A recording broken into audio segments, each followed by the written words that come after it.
My general feeling is that young people in Wales are very competent, but they're not confident. You are the future Prime Ministers, First Ministers, leaders of business. So it's really very important that you do participate at early age.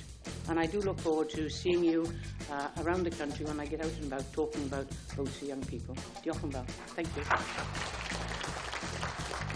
Diolch o'r galon fyna I Rosemary Butler. Llywydd y cynulliad wrth gwrs am agor y diwrnod ac am croeso cynnes I Siambr Tŷ Hywel. Yn hysau bod yma hefyd yw croesawu Dafydd Eryll Thomas ato ni. Ble chi'n sefyll ar hyn? Dylech gosod yn rhoi pleidleisio I 16?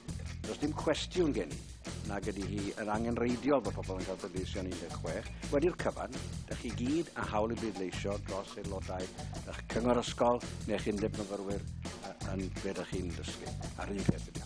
Yn sicr byddai'n neud yr llywodraeth yn fwy atebol I blant sy'n 16 mlwydd oed. Digon hen I fagu teulu, ni'n digon hen I ymuno ar fyddin.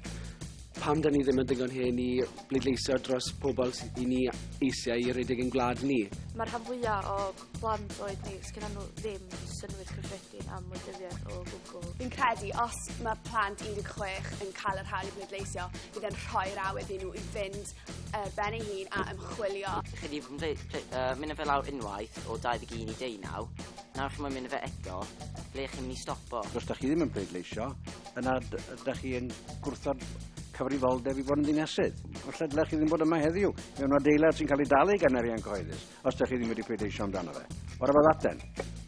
Credu, os ydw gostwng yr oedran pleidleisio, dwi'n bydd gradda at y gai yn dioddach mae gymaint o canolbwynt o trio addysgu pobl eraill. Pobl yn gweud, o, sa'n gwybod amdano'r peidiau bach, neu dyw pobl 16 ddim yn gwybod digon, just ceri hyn yma. Mae fyny ni ddysgu amdano fo, hyn o diom bwys be di oed ni, di oed heb di boddro neb dros y blynyddoedd. Mae pobl di cael y pleidles am blynyddoedd a di heb di effeithio nhw I ddysgu mwy. Felly mae'n bosib, os gawn ni popeth drws yn Steffan dyn ni'n geisio gael yn ystod wythnosau nesaf, bydd gyda chi pleidlais yn 16 ar gyfer etholiad nesaf cynulliad. A dwi'n addo chi na I bopeth fedrai I gael hynny ddigwydd. Rhaid chi sydd ddim eisiau pleidleisio, problem chi yw hwnna.